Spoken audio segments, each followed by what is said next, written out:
Okay, Assalamualaikum. Okay, kita jumpa lagi untuk the second part of chemical consumer, iaitu tentang analyzing food additive. Okay, dalam food additive ni apa yang penting ialah you have to identify the 6 type of food additive. There are 6 type of food additive dalam ni, dan you have to memorize the function of each food additive and the example. Apa contoh untuk setiap satu jenis? Okey, kita mula dengan the definition. Apa maksud of food additive? So, food additive adalah, dia ada dua jenis. So, food additive either it is a natural ataupun synthetic substance. So, the natural or synthetic substance which is added to the food to prevent spoilage or to improve its appearance, taste or texture. Okay, jadi sebenarnya food additive ni ada dua jenis lah. Boleh ada yang daripada natural resources, ada yang daripada synthetic. Okay, there are 6 types of food additive.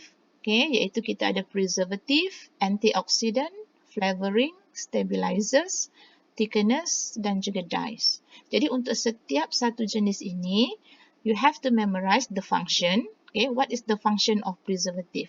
What is the function of stabilizers? What is the function of dyes contohnya? And you have to know the example for each type of food additive. Contohnya, okay, apa contoh-contoh bahan yang kita boleh gunakan sebagai antioxidant? Apa contoh-contoh bahan yang kita boleh gunakan sebagai thickeners? Okay, baik, kita pergi kepada yang pertama iaitu preservative. This is the function. Okay, so apa function preservative? Dia adalah to slow down or prevent the growth of microorganism so that the food can be kept for longer period of times. Okay, jadi ini saya highlight kat sini. To slow down or prevent the growth of microorganism. So itu spesifik dia punya function. Baik, jadi apa contoh-contoh bahan yang kita boleh jadikan sebagai preservative? Ini contohnya. Kita ada sodium nitrate, kita ada sodium benzoate, kita ada sulfur dioxide, kita ada vinegar, kita ada salt and sugar. Okay, jadi itu yang maksud saya, you have to memorize apa contoh dan apa function untuk setiap food additive ini. Okay, kat sini saya ada kongsikan video, nanti kamu boleh tengok. Okay, jenis yang kedua kita ada antioxidant.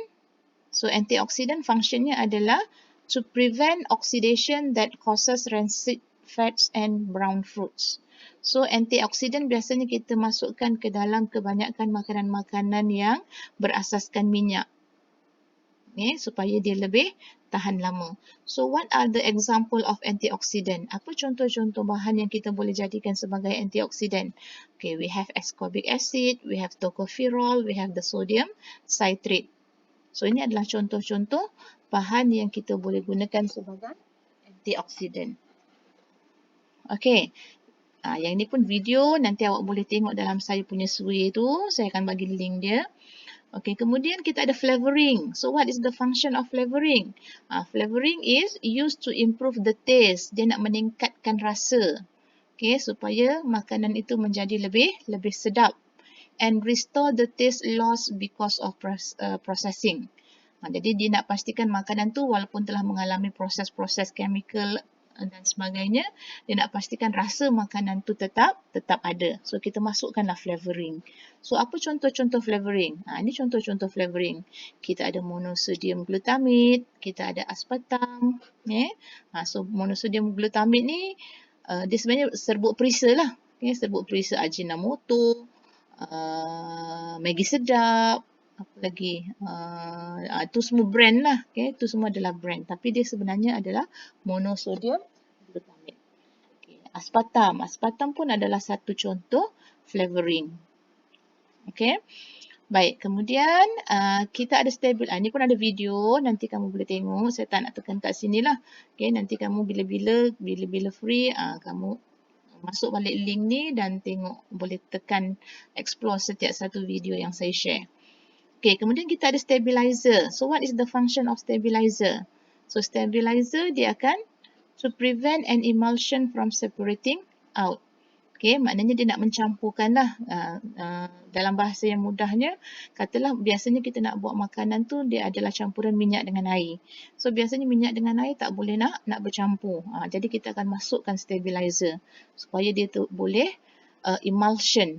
Dia boleh menggabungkan antara kedua-dua bahan itu.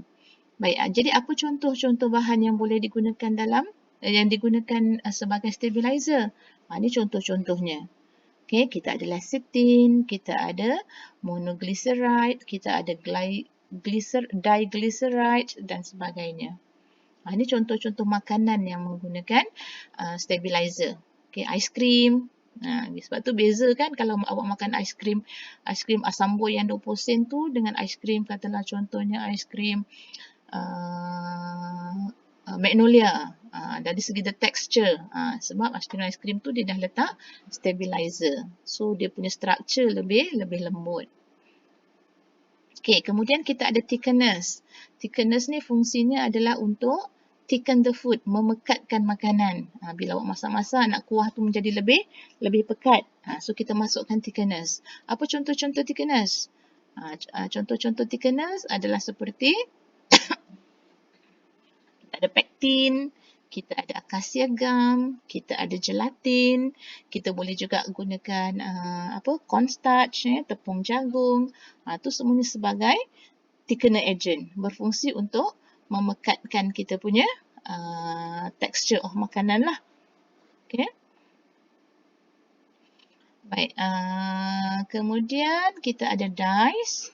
Okay. So dyes fungsinya adalah untuk color lah, okay, untuk memberikan warna supaya dia lebih menarik, okay, supaya dia nampak lebih sedap. Jadi kita akan masukkan dyes dalam makanan kita. Jadi ada beberapa contoh dyes.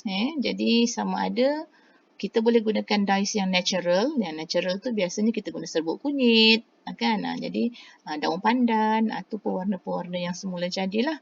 Atau kita boleh juga gunakan dyes yang artificial. Okay, yang sintetik, yang chemical lah. Contohnya seperti tartrazine dengan brilliant blue. Okay, so itu tentang dyes. Baik, so itu dah habis 6 jenis food additive dari segi dia punya function dan juga contoh-contohnya.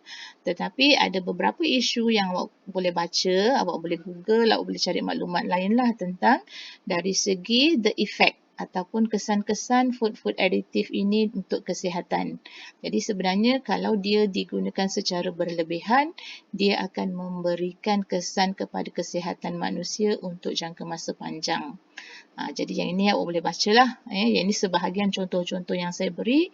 And the rest you have to do your own reading. Boleh baca dan boleh ambil tahulah tentang apa yang bagus, apa yang tak bagus tentang food additive ini. Okay, tu habis untuk the second part of chapter 5.